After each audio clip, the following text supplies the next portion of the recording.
Cylinder मिळवण्यासाठी ग्राहकांच्या लांबच लांब रांगा, काही ठिकाणी ॲप चालत नसल्यानं गॅस एजन्सी बाहेर नागरिकांची झुंबड, रिकाम्या टाक्या घेऊन नागरिक तासनतास वेटिंगवर।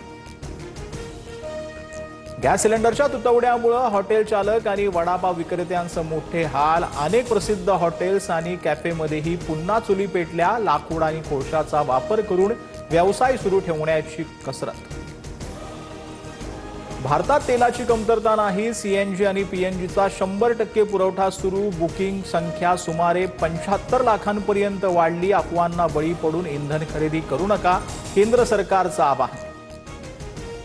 मध्य पूर्व आशियाई तणावाचा भारतावर परिणाम नाही। तेलाच्या पुरवठ्याबाबत अफवा पसरवल्या जात आहेत। काँग्रेसकडून राजकारण सुरू, पंतप्रधान मोदींचा हल्लाबोल। मुंबईत गॅस कनेक्शन कापण्याच्या भीतीनं सायबर भामट्यांचा धुमाकूळ। 4 दिवसात 26,42,000ची फसवणूक। नागरिकांनी संशयास्पद फोन कॉलपासून सावध राहून कोणतीही लिंक क्लिक करू नये, सायबर पोलिसांचं आवाहन। अतिरिक्त इंधन भाडं आकारणार। देशांतर्गत आणि आंतरराष्ट्रीय दोन्ही विमान प्रवासावर अतिरिक्त भाडं 425 ते 2300 रुपयांपर्यंत अतिरिक्त भाडं आकारलं जाणार। राज्यात 17 ते 20 मार्च दरम्यान वादळी वाऱ्यासह जोरदार पावसाची शक्यता। हवामान विभागाचा अंदाज। गारपिटीचा धोका असल्यानं पिकांची काळजी घेण्याचं प्रशासनाचं आवाहन।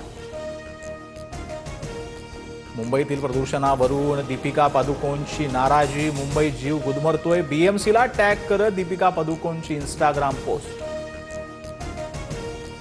सोन्याच्या दरात 1,748 रुपयांची घसरण। 24 कॅरेट सोन्याचे दर प्रतितोळा 1,58,555 रुपयांवर, तर चांदी 8,350 रुपयांना घसरून प्रति किलोसाठी आता 2,59,951 रुपये मोजावे लागणार। अनिल अंबानी